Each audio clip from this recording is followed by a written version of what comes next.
जय श्री कृष्णा। राधे राधे।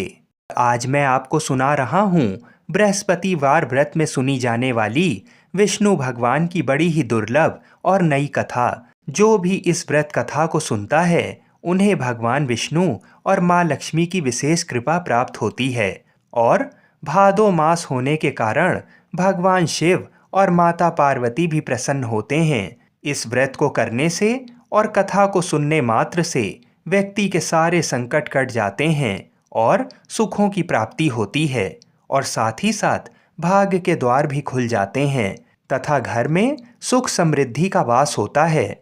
तो आप लोग बड़ी ही श्रद्धा और प्रसन्न चित मन से इस कथा को पूरा अवश्य सुनिएगा। भारतवर्ष में एक प्रतापी और दानी राजा राज्य करता था। वह नित्य गरीबों और ब्राह्मणों की सहायता करता था। ये बात उसकी रानी को अच्छी नहीं लगती थी। वह न गरीबों को दान देती, ना ही भगवान का पूजन करती थी और राजा को भी दान देने से मना किया करती थी। एक दिन राजा शिकार खेलने वन को गए हुए थे तो रानी महल में अकेले थी। उसी समय बृहस्पति देव साधु वेश में राजा के महल में भिक्षा के लिए गए और भिक्षा मांगी तो रानी ने भिक्षा देने से इनकार किया और कहा, हे साधु महाराज, मैं तो दान पुण्य से तंग आ गई हूँ। मेरा पति सारा धन लुटाते रहता है। मेरी इच्छा है कि हमारा सारा धन नष्ट हो जाए, फिर ना रहेगा बांस ना बजेगी बांसुरी। साधु ने कहा, देवी तुम तो बड़ी विचित्र हो। धन संतान तो सभी चाहते हैं, पुत्र और लक्ष्मी तो पापी के घर में भी होने चाहिए। यदि तुम्हारे पास अधिक धन है तो भूखों को भोजन दो, प्यासों के लिए प्याऊ लगवाओ, मुसाफिरों के लिए धर्मशालाएं खुलवाओ। तो जो निर्धन अपनी कुंवारी कन्याओं का विवाह नहीं कर सकते हैं उनका विवाह करा दो। ऐसे और कई काम हैं जिनको करने से तुम्हारा यश लोक परलोक में फैलेगा। परंतु रानी पर उपदेश का कोई भी प्रभाव ना पड़ा। वह बोली, महाराज आप मुझे कुछ ना समझाइए, मैं ऐसा धन नहीं चाहती जो हर जगह बांटती फिरूं। साधु ने उत्तर दिया, यदि तुम्हारी ऐसी इच्छा है तो तथास्तु। तुम ऐसा करना कि बृहस्पतिवार को घर लीप कर पीली मिट्टी से अपना सिर धोकर स्नान करना, भट्टी चढ़ाकर कपड़े धोना। ऐसा करने से आपका सारा धन नष्ट हो जाएगा। इतना कहकर वह साधु महाराज वहां से चल दिए। साधु के अनुसार कही बातों को पूरा करते हुए रानी को केवल 3 बृहस्पतिवार ही बीते थे कि समस्त धन संपत्ति नष्ट हो गई। भोजन के लिए राजा का परिवार तरसने लगा। तब एक दिन राजा ने रानी से बोला कि हे रानी, तुम यहीं रहो, मैं दूसरे देश को जाता हूँ, क्योंकि यहाँ पर सभी लोग मुझे जानते हैं, इसलिए मैं कोई छोटा कार्य नहीं कर सकता। ऐसा कहकर राजा परदेश चला गया। वहाँ वह जंगल से लकड़ी काट कर लाता और शहर में बेचता। इस तरह वह अपना जीवन व्यतीत करने लगा। इधर राजा के परदेश जाते ही रानी और दासी दुखी रहने लगे। एक बार जब रानी और दासी को 7 दिन तक बिना भोजन के रहना पड़ा तो रानी ने अपनी दासी से कहा, हे दासी, पास ही के नगर में मेरी बहन रहती है, वह बड़ी धनवान है, तू उसके पास जा और कुछ ले आ ताकि थोड़ी बहुत गुजर बसर हो जाए।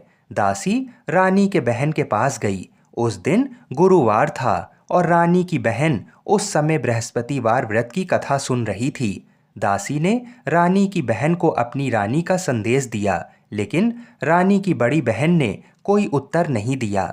जब दासी को रानी की बहन से कोई उत्तर नहीं मिला तो वह बहुत दुखी हुई और उसे क्रोध भी आया। दासी ने वापस आकर रानी को सारी बात बता दी। ये सुनकर रानी ने अपने भाग्य को कोसा। उधर रानी की बहन ने सोचा कि मेरी बहन की दासी आई थी, परंतु मैं उससे नहीं बोली, इससे वह बहुत दुखी हुई होगी। कथा सुनकर और पूजन समाप्त करके वह अपनी बहन के घर आई और कहने लगी, हे बहन, मैं बृहस्पतिवार का व्रत कर रही थी, तुम्हारी दासी मेरे घर आई थी, परंतु जब तक कथा होती तब तक ना तो उठते हैं और ना ही बोलते हैं, इसलिए मैं कुछ नहीं बोली।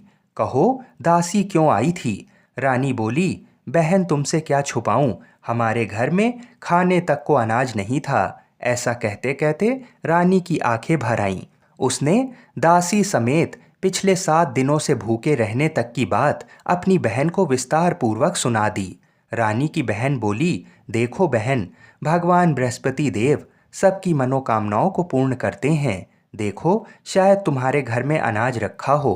पहले तो रानी को विश्वास नहीं हुआ, पर बहन के आग्रह करने पर उसने अपनी दासी को अंदर भेजा तो उसे सचमुच अनाज से भरा एक घड़ा मिल गया। ये देखकर दासी को बड़ी हैरानी हुई। दासी रानी से कहने लगी, हे रानी, जब हमको भोजन नहीं मिलता तो हम व्रत ही तो करते हैं, इसलिए क्यों ना इनसे व्रत और कथा की विधि पूछ ली जाए ताकि हम भी व्रत कर सकें। तब रानी ने अपनी बहन से बृहस्पतिवार व्रत के बारे में पूछा। उसकी बहन ने बताया, बृहस्पतिवार के व्रत में चने की दाल और मुनक्का से भगवान विष्णु का केले की जड़ में पूजन करें तथा दीपक जलाएं, व्रत कथा सुने और पीला भोजन ही करें। इससे बृहस्पति देव प्रसन्न होते हैं। व्रत और पूजन विधि बताकर रानी की बहन अपने घर को लौट गई। 7 दिन के बाद जब गुरुवार आया तो रानी और दासी ने व्रत रखा। घुड़साल में जाकर चना और गुड़ लेकर आई, फिर उससे केले की जड़ तथा विष्णु भगवान का पूजन किया। अब पीला भोजन कहाँ से आए, इस बात को लेकर दोनों बहुत दुखी थीं। चूंकि उन्होंने व्रत रखा था, इसलिए बृहस्पति देव उनसे प्रसन्न थे। इसलिए वे एक साधारण व्यक्ति का रूप धरकर 2 थालों में सुंदर पीला भोजन दासी को दे गए। भोजन पाकर दासी प्रसन्न हुई और फिर रानी के साथ मिलकर भोजन को ग्रहण किया। उसके बाद वे सभी गुरुवार को व्रत और पूजन करने लगीं। बृहस्पति देव भगवान की कृपा से उनके पास फिर से धन संपत्ति आ गई, परंतु रानी फिर से पहले की तरह आलस्य करने लगी। तब दासी बोली, देखो रानी, तुम पहले भी इस प्रकार आलस्य करती थी, तुम्हें धन रखने में कष्ट होता था, इस कारण सभी धन नष्ट हो गया, और अब जब भगवान बृहस्पति देव की कृपा से धन मिला है तो तुम्हें फिर से आलस्य होता है। रानी को समझाते हुए दासी कहती है कि बड़ी मुसीबतों के बाद हमने ये धन पाया है, इसलिए हमें दान पुण्य करना चाहिए, भूखे मनुष्यों को भोजन कराना चाहिए और धन को शुभ कार्यों में खर्च करना चाहिए, जिससे तुम्हारे कुल का यश बढ़ेगा, स्वर्ग की प्राप्ति होगी और पितृ प्रसन्न होंगे। दासी की बात मानकर रानी अपना धन शुभ कार्यों में खर्च करने लगी, जिससे पूरे नगर में उसका यश फैलने लगा। बृहस्पतिवार व्रत कथा के बाद श्रद्धा के साथ आरती की जानी चाहिए। इसके बाद प्रसाद बांटकर उसे ग्रहण करना चाहिए। एक दिन राजा दुखी होकर जंगल में एक पेड़ के नीचे आसन जमाकर बैठ गया। वह अपनी दशा को याद करके व्याकुल होने लगा। बृहस्पतिवार का दिन था। एकाएक उसने देखा कि निर्जन वन में एक साधु प्रकट हुए। वह साधु वेश में स्वयं बृहस्पति देवता थे। लकड़हारे के सामने जाकर बोले, हे लकड़हारे, इस सुनसान जंगल में तू चिंता मग्न क्यों बैठा है? लकड़हारे ने दोनों हाथ जोड़कर प्रणाम किया और उत्तर दिया, महात्मा जी, आप सब कुछ जानते हैं, मैं क्या कहूँ? ये कहकर रोने लगा और साधु को अपनी आत्मकथा सुनाई। महात्मा जी ने कहा, तुम्हारी स्त्री ने बृहस्पति के दिन बृहस्पति भगवान का निरादर किया है, जिसके कारण रुष्ट होकर उन्होंने तुम्हारी ये दशा कर दी है। अब तुम चिंता को दूर करके मेरे कहने पर चलो तो तुम्हारे सब कष्ट दूर हो जाएंगे और भगवान पहले से भी अधिक संपत्ति तुम्हें देंगे। तुम बृहस्पति के दिन कथा किया करो। 2 पैसे के चने मुनक्का लाकर उसका प्रसाद बनाओ और शुद्ध जल से लोटे में शक्कर मिलाकर अमृत तैयार करो। कथा के पश्चात अपने सारे परिवार और सुनने वाले प्रेमियों में अमृत व प्रसाद बांटकर आप भी ग्रहण करो। ऐसा करने से भगवान तुम्हारी सब मनोकामनाएं पूरी करेंगे। साधु के ऐसे वचन सुनकर लकड़हारा बोला, हे प्रभु, मुझे लकड़ी बेचकर इतना पैसा नहीं मिलता जिससे भोजन के उपरांत कुछ बचा सकूं। मैंने रात्रि में अपनी स्त्री को व्याकुल देखा है। मेरे पास कुछ भी नहीं जिससे मैं उसकी खबर मंगा सकूं। साधु ने कहा, हे लकड़हारे, तुम किसी बात की चिंता मत करो। बृहस्पति के दिन तुम रोजाना की तरह लकड़ियां लेकर शहर को जाओ। तुमको रोज से दुगना धन प्राप्त होगा, जिससे तुम भली भांति भोजन कर लोगे तथा बृहस्पति देव की पूजा का सामान भी आ जाएगा। इतना कहकर साधु अंतर ध्यान हो गए। धीरे धीरे समय व्यतीत होने पर फिर वही बृहस्पतिवार का दिन आया। लकड़हारा जंगल से लकड़ी काटकर किसी शहर में बेचने गया। उसे उस दिन और दिन से अधिक पैसा मिला। राजा ने चना गुड़ आदि लाकर गुरुवार का व्रत किया। उस दिन से उसके सभी कलेश दूर हुए। परंतु जब दोबारा गुरुवार का दिन आया तो बृहस्पतिवार का व्रत करना भूल गया। इस कारण बृहस्पति भगवान नाराज हो गए। उस दिन उस नगर के राजा ने विशाल यज्ञ का आयोजन किया तथा शहर में ये घोषणा करा दी कि कोई भी मनुष्य अपने घर में भोजन ना बनावे, ना आग जलावे। समस्त जनता मेरे यहाँ भोजन करने आए। इस आज्ञा को जो नहीं मानेगा उसे फांसी की सजा दी जाएगी। इस तरह की घोषणा संपूर्ण नगर में करवा दी गई। राजा की आज्ञा अनुसार शहर के सभी लोग राजा की आज्ञा अनुसार शहर के सभी लोग भोजन करने गए, लेकिन लकड़हारा कुछ देर से पहुंचा। इसलिए राजा उसको अपने साथ घर लिवा ले गए और वहां ले जाकर भोजन करा रहे थे तो रानी की दृष्टि उस खूंटी पर पड़ी जिस पर उसका हार लटका हुआ था। वह वहां पर दिखाई नहीं दिया। रानी ने निश्चय किया कि मेरा हार इस मनुष्य ने चुरा लिया है। उसी समय सिपाहियों को बुलाकर उसको कारागार में डलवा दिया। जब लकड़हारा कारागार में पड़ गया और बहुत दुखी होकर विचार करने लगा कि ना जाने कौन से पूर्व जन्म के कर्म से मुझे ये दुख प्राप्त हुआ है, और उसी साधु को याद करने लगा जो कि जंगल में मिला था। उसी समय तत्काल बृहस्पति देव साधु के रूप में प्रकट हुए और उसकी दशा को देखकर कहने लगे, अरे मूर्ख, तूने बृहस्पति देव की कथा नहीं करी, इस कारण तुझे दुख प्राप्त हुआ है। अब चिंता मत कर। बृहस्पतिवार के दिन कारागार के दरवाजे पर 4 पैसे पड़े मिलेंगे। उनसे तू बृहस्पति देव की पूजा करना, तेरे सभी कष्ट दूर हो जाएंगे। बृहस्पति के दिन उसे 4 पैसे मिले। लकड़हारे ने कथा कही। उसी रात्रि को बृहस्पति देव ने उस नगर के राजा को स्वप्न में कहा, हे राजा, तूने जिस आदमी को कारागार में बंद कर दिया है वह निर्दोष है, वह राजा है, उसे छोड़ देना।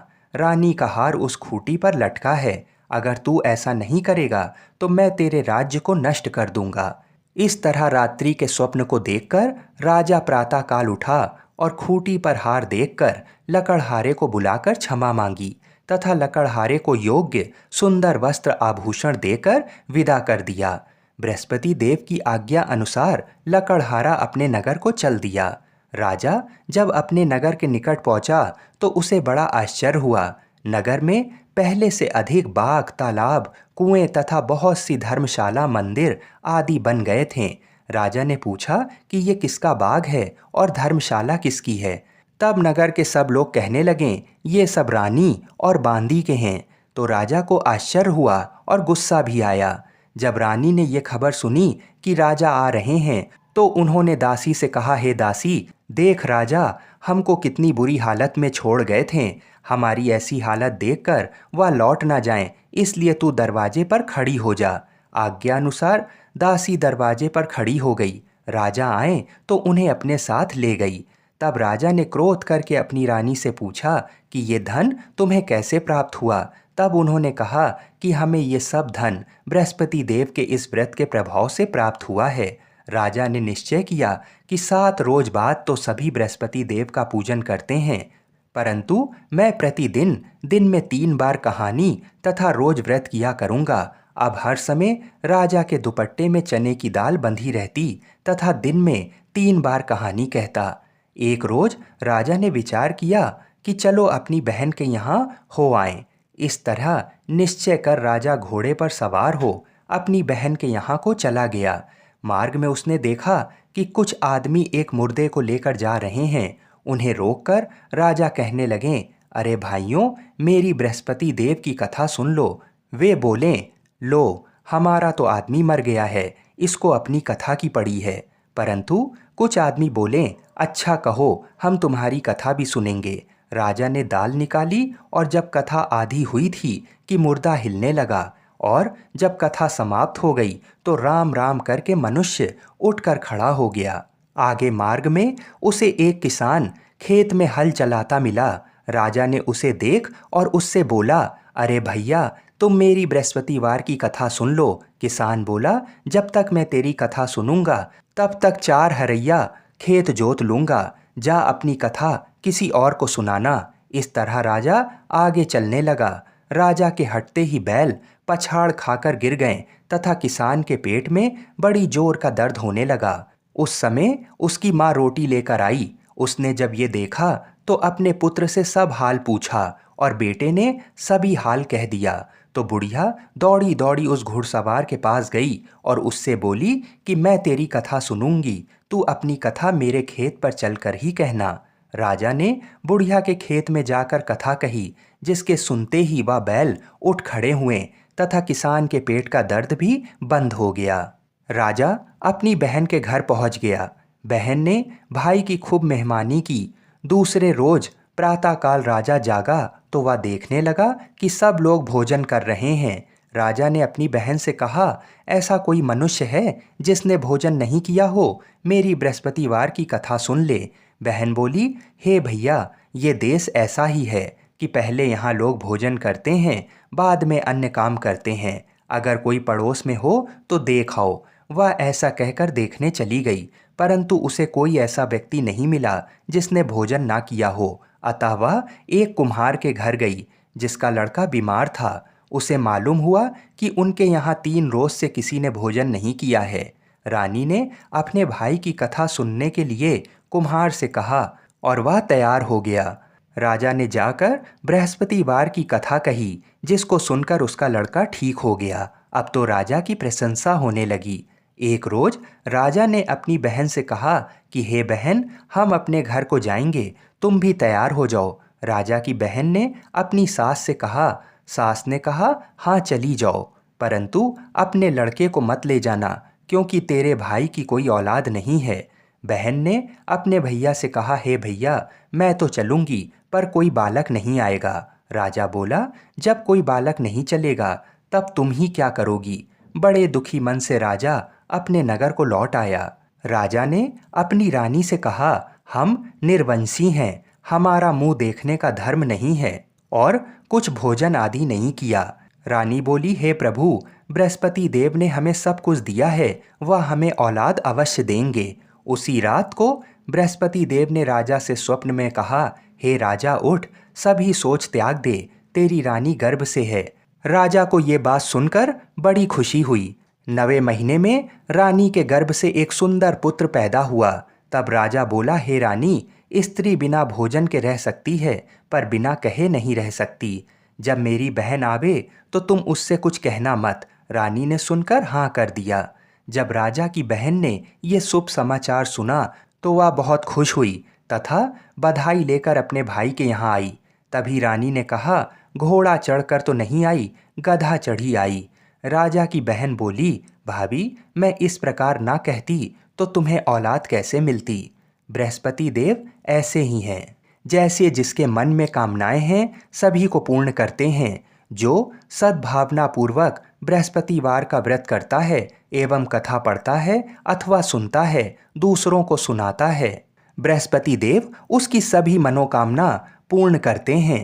भगवान बृहस्पति देव उसकी सदैव रक्षा करते हैं। संसार में जो मनुष्य सद्भावना से भगवान जी का पूजन व्रत सच्चे हृदय से करते हैं तो उनकी सभी मनोकामनाएं पूर्ण करते हैं। जैसी सच्ची भावना से रानी और राजा ने उनकी कथा का गुणगान किया तो उनकी सभी इच्छाएं बृहस्पति देव जी ने पूरी की। इसलिए पूर्ण कथा सुनने के बाद प्रसाद लेकर जाना चाहिए। हृदय से उसका मनन करते हुए जयकारा बोलना चाहिए। बोलो बृहस्पति देव की जय। बोलिए श्री लक्ष्मी नारायण भगवान की जय। बोलिए भगवान विष्णु की जय। बोलिए श्री राधा कृष्ण भगवान की जय। बोलिए श्री तुलसी शालिग्राम की जय। जय जय श्री राधे। आइए अब मनोकामनाओं को पूरी करने वाली बृहस्पति देव जी की कथा को सुनते हैं। प्राचीन काल में एक ब्राह्मण रहता था। वह बहुत निर्धन था। उसके कोई संतान नहीं थी। उसकी स्त्री बहुत मलिनता के साथ रहती थी। वह ना तो स्नान करती, ना किसी देवता का पूजन करती थी। इससे ब्राह्मण देवता बड़े दुखी थे। बेचारे बहुत कुछ कहते थे, किंतु उसका कुछ परिणाम नहीं निकलता था। भगवान की कृपा से ब्राह्मण की स्त्री के कन्या रूपी रत्न पैदा हुआ। कन्या बड़ी होने पर प्रातः स्नान करके विष्णु भगवान का जाप व बृहस्पतिवार का व्रत करने लगी।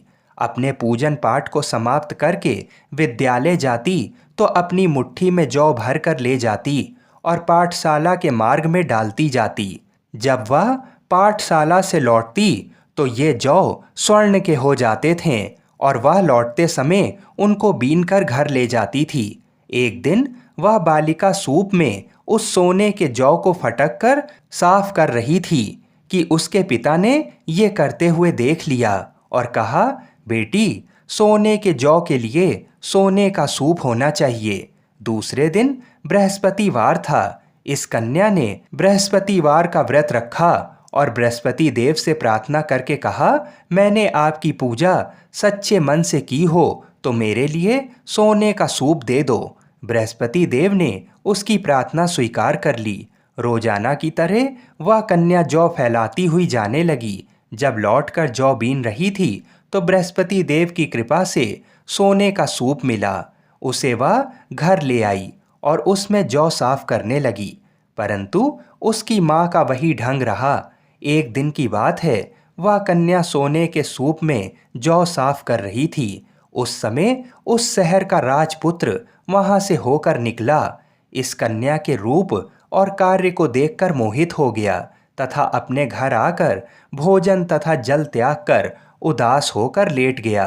राजा को इस बात का पता लगा तो अपने प्रधानमंत्री के साथ उसके पास गए और बोले, हे बेटा, तुम्हें किस बात का कष्ट है?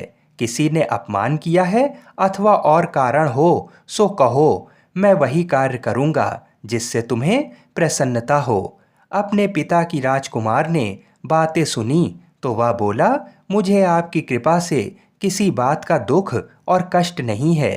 किसी ने मेरा अपमान नहीं किया है, परंतु मैं उस लड़की से विवाह करना चाहता हूँ जो सोने के सूप में जौ साफ कर रही थी। ये सुनकर राजा आश्चर्य में पड़ गए और बोले, बेटा, इस तरह की कन्या का पता तुम ही लगाओ, मैं उसके साथ तुम्हारा विवाह अवश्य ही करवा दूंगा। राजकुमार ने उस लड़की के घर का पता बतलाया। तब मंत्री उस लड़की के घर गए और ब्राह्मण देवता को सभी हाल बताया। ब्राह्मण देवता राजकुमार के साथ अपनी कन्या का विवाह करने के लिए तैयार हो गए तथा विधि विधान के अनुसार ब्राह्मण की कन्या का विवाह राजकुमार के साथ हो गया। कन्या के घर से जाते ही पहले की भांति उस ब्राह्मण देवता के घर में गरीबी का निवास हो गया। अब भोजन के लिए भी अन्न बड़ी मुश्किल से मिलता था। एक दिन दुखी होकर ब्राह्मण देवता अपनी पुत्री के पास गए। तब बेटी ने पिता की दुखी अवस्था को देखा और अपनी माँ का हाल पूछा। तब ब्राह्मण ने पूरा हाल बता दिया। कन्या ने बहुत सा धन देकर अपने पिता को अपने घर से विदा कर दिया। इस तरह ब्राह्मण का कुछ समय सुखपूर्वक व्यतीत हुआ। कुछ दिन बाद वह फिर वही हाल का हो गया। ब्राह्मण फिर अपनी कन्या के यहाँ गया और सारा हाल कहा तो लड़की बोली, हे पिताजी, आप माता को यहाँ लिवा लाओ, मैं उसे विधि बता दूंगी जिससे गरीबी दूर हो जाए। वह ब्राह्मण देवता अपनी स्त्री को साथ लेकर पहुँचे तो अपनी माँ को वह लड़की समझाने लगी, हे माँ, तुम प्रातःकाल प्रथम स्नान आदि करके विष्णु भगवान का पूजन करो तो तुम्हारी सब दरिद्रता दूर हो जाएगी।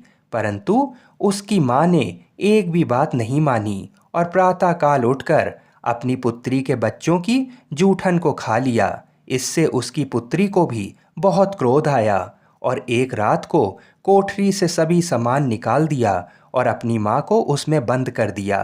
प्रातःकाल उसे निकाला तथा स्नान आदि करा के पाठ करवाया तो उसकी माँ की बुद्धि ठीक हो गई और फिर प्रत्येक बृहस्पतिवार को व्रत रखने लगी। इस व्रत के प्रभाव से उसके माँ बाप बहुत ही धनवान और पुत्रवान हो गए और बृहस्पति जी के प्रभाव से इस लोक के सुख भोग कर स्वर्ग को प्राप्त हुए। आप सभी लोग बड़ी ही श्रद्धा और प्रेम से बोलिए, विष्णु भगवान की जय। हम ऐसी मंगल कामना करते हैं कि भगवान श्री लक्ष्मी नारायण जी और बृहस्पति देव जी तथा भगवान शिव और माता पार्वती हम सभी की मनोकामनाओं को अवश्य ही पूर्ण करें। हर हर महादेव।